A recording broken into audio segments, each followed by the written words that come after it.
Usually horror sequels are a gamble, and I decided to roll the dice on this one to see what comes up next. They did try to expand the universe of The Descent in general, but I don't think they honored the original very well. Welcome to Copper Shock, where we are horror obsessed. My name is Tasha Wheelhouse, and today we are going to talk about the 2009 sequel, The Descent 2. I'm going to jump into some ratings for this one of my reaction to this film, talking from the heart, mi corazón. And then we're going to talk about all the different things of what did and did not work for me about this movie. The thriller factor 3.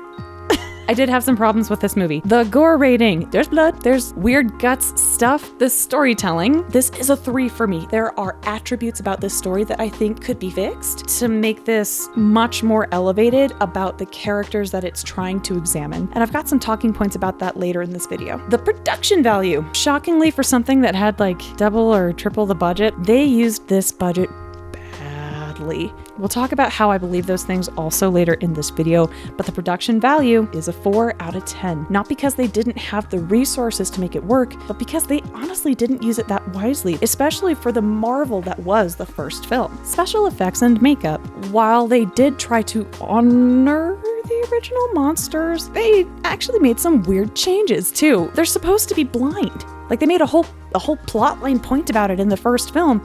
And you can actually see the guy's eyes, the actor who's in the full body makeup of this crawler. So, I don't know what happened. Subjective rating, 4 out of 10. I know that there are quite a few of you out there who love this sequel movie. You are absolutely allowed to love the sequels to universes that light your imagination. I think that's fantastic. This is what did work for this film. I did actively try to think of ways of how this storyline benefited the universe of The Descent. I did like that they tried to get as much of the original cast as possible from this original first independent film into the new one. I liked that they found the camera that was dropped in the first film to find footage, pieces of scenes that we'd never got to see or experience from the first film before of the friends interacting with each other. That's awesome. Here's a shot of them in the car. Here's a shot of them on their way to the cave. Here's a shot of them screaming at the monsters and running away, which sadly led into one of the bigger things that actually made me laugh out loud, that as these characters are looking at this camcorder at the preview screen, then the camera pans to the right and you see this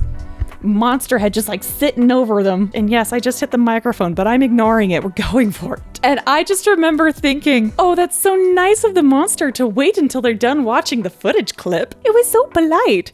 Now I'll eat your face.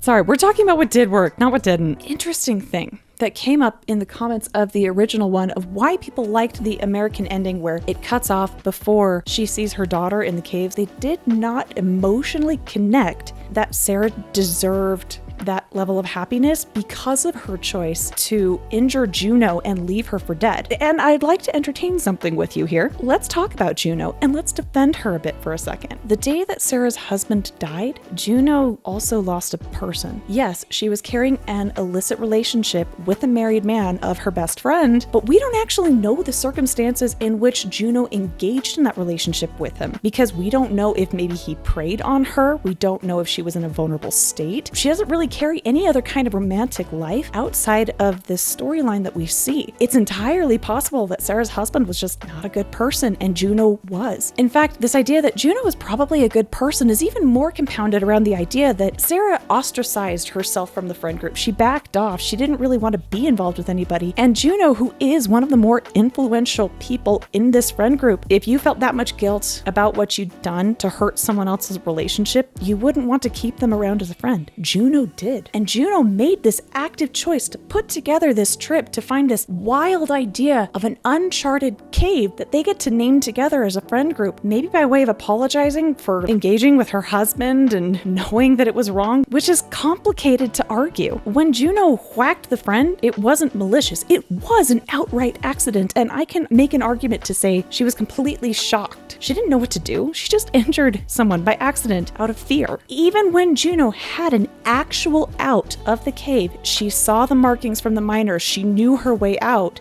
she went back for Sarah. And when Sarah was just given the absolute choice, some members of the audience felt that when she slammed down her tool into Juno's knee to leave her for dead was a cognizant choice, and Sarah should live with her consequences. And this Descent 2 is a full product of what that would look like. Now, I'm scrolling down my computer and I'm seeing my list of what didn't. Here's the thing. The only reason I'm listing off these things is because I felt it made such a disrespectful play at a franchise that could have been so much more than it was. That is why this list is so long. We're just going to get this one out of the way because it is honestly the worst part of this film. I hate the main detective dude character. And not like in a, oh, he's such a bad guy, like I just want him to leave my main characters alone. No, he's an idiot. From the second that Sarah's in the hospital, the doctor says, Sarah's resting right now. Then they immediately go into her room to question her. As they're talking to her, the guy goes over to this bedpan that's covered in blood and with his bare hands goes to pick up the bloodied evidence item to like examine it and then put it down. He gets all machismo. I'm gonna take my gun with me wherever I go. Who said this guy could go on this dangerous cave exploration? No, you're going into a cave that is A, maybe tightly squeezed, B, you cannot control where your firearm is going to fire, and C, no, you're not in charge. If you're going into an incredibly dangerous, uncharted cave situation, not all Americans, not all of them,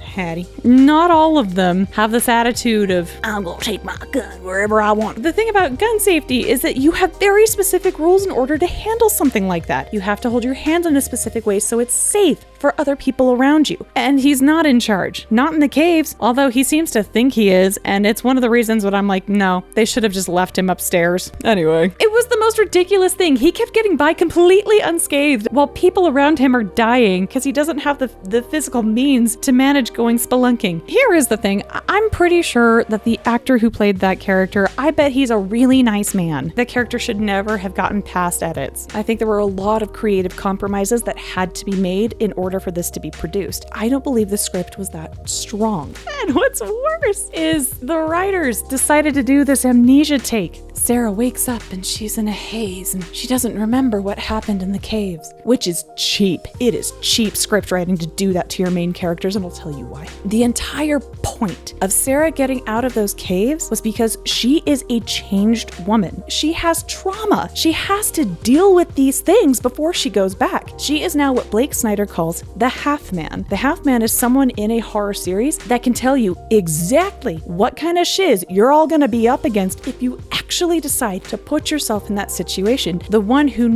lives in both worlds, half and half, 1 foot in each. She knows what's below the ground. She knows what's waiting for her above ground. And she has to make a proactive decision as an active participant of the story in order to go back. But she's not active. She's not participant because she doesn't remember. And yes, I'm using derivative air quotes because that'll get her back in the caves. And even when she remembered, she acted way out of line. Started punching everybody in the face and running away and hiding in the dark. I guess she thought because they were going to get her killed for being loud and braggadocious. But at the same time, couldn't you just communicate? There are animals down here that will kill you. Don't even say people, just say animals, and they'll probably believe you. The other storytelling part I didn't quite understand is when everybody is searching for this missing party, the cave rescue team that comes out from the bottom of the cave, grilled by reporters, is this going to be like last time when you failed to save the person? And one of the cave rescuers gets like all hot under the collar like he's going to fight him. And then that plotline thread goes away. We never talk about it again. It's not relevant to anything that happens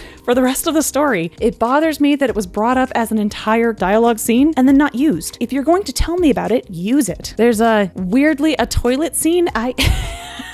I really was not expecting that. Why was that necessary? For those of you who haven't seen the scene I'm even talking about, because you have no frame of reference for why I'm having this reaction, the main character and a sidekick detective, they've had this full-on thrashing scene where they're like dipping in and out of this pool of stuff. That was like the butt of the joke, is like they saw one of the crawlers come up, squat over them.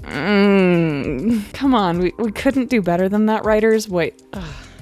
Let's talk about the miner's lift. Why are we trusting a 100-year-old rickety iron shaft to put our rescuers down into the caves. Like, isn't caving 101 literally just, if I can't get myself in, I can't get myself out. I can't save anybody if I don't know how to get out. I think they disrespected Juno's character. I don't know how Juno's like doing flips and stuff in the dirt. Isn't her kneecap completely shattered? And she limps when she's walking, but when she's in like full fight mode, I guess the adrenaline kicks in and she could do anything. Maybe Juno showed a little bit of vulnerability because she finally saw someone that was there to get her. And instead she took this really like tough stance of follow me because she's lived in the caves for like a whole extra day. No, I would break down into tears. A new face, someone who clearly got down here easily, can get me back out. And now we're going to talk about the lighting. Guys, my heart is broken over this one. We have hot spots from stage spotlights bouncing off of everybody's helmet. You've got shadows that are casting onto the walls behind them because there's a light source bright enough in this seemingly supposedly pitch black room. I think one of the scenes that I really started rubbing my eyes over was the fact that they were in this pitch black cave room and the character was trying to see in the dark with the night vision on the camera they were holding. But I'm looking around this set thinking, I can see the rock over there, I can see the rock over there, I can see the rock like right there behind you. Wow, you're kind of casting a little bit of a shadow. I see a hot spot on your helmet. This is a bright room.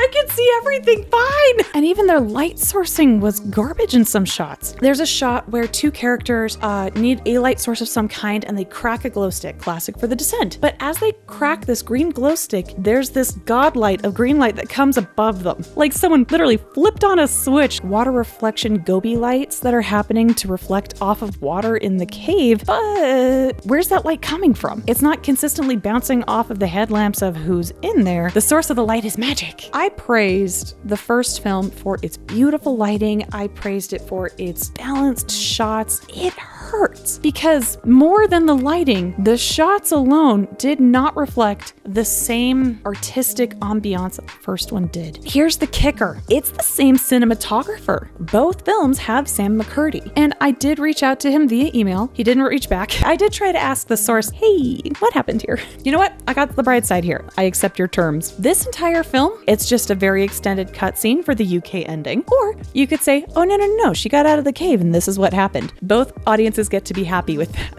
Right? That's how I'm taking it. I do believe that there are plenty of things to love about this film. I believe that the film could have done more for the franchise if they had respected the characters. I think it was an attempt at expanding the universe, which is a universe worth expanding. I bet that there are things that we could do to make a Descent 3 that maybe saves all of it. What would you do for Descent 3? Tell me in the comments. I would love to hear that. So those are my emotional reactions to this film. We are going to dig into some of the fun facts about the Descent 2. In the meantime, I will see you soon. Bye.